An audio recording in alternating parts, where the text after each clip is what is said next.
World in focus में अब हम बात करेंगे एक ऐसे प्रोटेस्ट के बारे में जिसने जलवायु संकट को लेकर ब्रिटेन में काफी हलचल मचाई और विवादों का सामना किया है।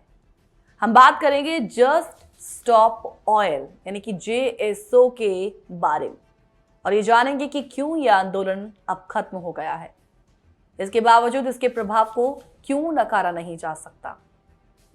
दरअसल ये स्टोरी 14 फरवरी 2022 से शुरू होती है, जब हैना हंट जस्ट स्टॉप ऑयल की प्रमुख कार्यकर्ता एक्टिविस्ट डाउनिंग स्ट्रीट के गेट्स पर खड़ी होकर एक नया जलवायु आंदोलन शुरू करने की घोषणा करती है।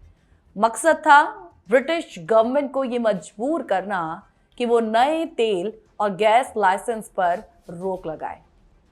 तो उन्होंने यह आंदोलन केवल विरोध के रूप में नहीं बल्कि नागरिक प्रतिरोध के रूप में देखा। हैना और उनके साथी एक्टिविस्ट ने सड़कें अवरुद्ध की, प्रमुख रेल आयोजनों को रोका, खेल आयोजनों को रोका, राष्ट्रीय धरोहरों को निशाना बनाया। ये एक ऐसा आंदोलन था जो केवल पर्यावरण बचाने के लिए नहीं बल्कि एक सामाजिक संदेश देने के लिए खड़ा हुआ। जस्ट स्टॉप ऑयल का तरीका काफी कंट्रोवर्शियल रहा। उनके प्रोटेस्ट में रुकावट डालने की कार्रवाई ने न सिर्फ जनता का ध्यान खींचा बल्कि ब्रिटिश मीडिया में भी यह चर्चा का विषय बन गया। मीडिया में उन्हें अक्सर इको जिलेट्स और स्वार्थी कहकर आलोचना की गई। 2023 तक एक सर्वेक्षण के अनुसार, एक सर्वे के अकॉर्डिंग 64% ब्रिटिश जनता ने JSO यानी कि जस्ट स्टॉप ऑयल के कामों का विरोध किया, लेकिन बावजूद इसके इस आंदोलन ने अपना प्रभाव छोड़ा।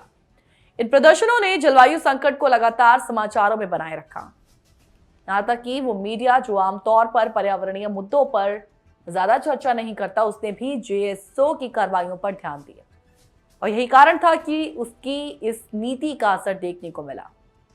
और एट द एंड सरकार ने निर्णय लिया कि नए तेल और गैस लाइसेंस पर एक मोराटोरियम लागू किया जाए, जिसे उन्होंने JSO के प्रोटेस्ट के दबाव के रूप में देखा। लेकिन इस आंदोलन की कीमत भी काफी बड़ी रही। जस्ट स्टॉप ऑयल के आंकड़ों के अकॉर्डिंग 3 सालों में उनके 3300 से ज्यादा समर्थकों को गिरफ्तार किया गया। 7 कार्यकर्ता अब भी जेल में हैं और 8 अन्य को सजा का सामना करना है।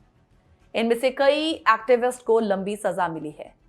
एग्जाम्पल के लिए आंदोलन के प्रमुख चेहरों में से एक रॉजर हेलम को सड़क पर ट्रैफिक रोकने के मामले में 5 साल की सजा सुनाई गई, जो बाद में अपील में घटकर 4 साल हो गई। इस दौरान ब्रिटेन में प्रदर्शनों को कंट्रोल करने के लिए कड़े कानून भी बनाए गए।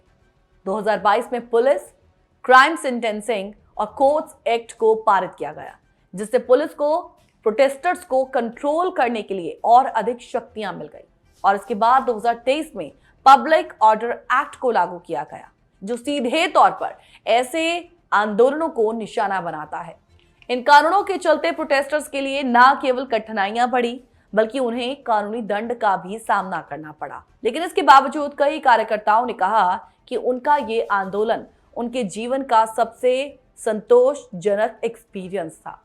रॉजर हेलम कहते हैं कि उनकी जिंदगी का ये सबसे महत्वपूर्ण समय था, क्योंकि उन्होंने अपने साथी एक्टिविस्ट के साथ मिलकर एक उच्च उद्देश्य के लिए काम किया। लेकिन उन्होंने ये भी माना कि क्लाइमेट क्राइसिस को रोकने में उनकी कोशिशों के बावजूद हालात आज बिगड़ते जा रहे हैं। और वो मानते हैं कि असल असफलता आंदोलन में नहीं बल्कि राजनीतिक और सामाजिक अभिजात वर्ग की है, जिन्होंने आज क्लाइमेट क्राइसिस के प्रति अपनी रिस्पॉन्सिबिलिटी को नजरअंदाज किया। लेकिन इसके बाद ये सवाल उठता है कि जलवायु आंदोलन की अगली दिशा अब क्या होगी। हम बात करें JSO यानी कि जस्ट स्टॉप ऑयल की। अब अपने अभियान को समाप्त तो कर चुका है, लेकिन अब भी कई समूह आज नए तरीके से काम कर रहे हैं।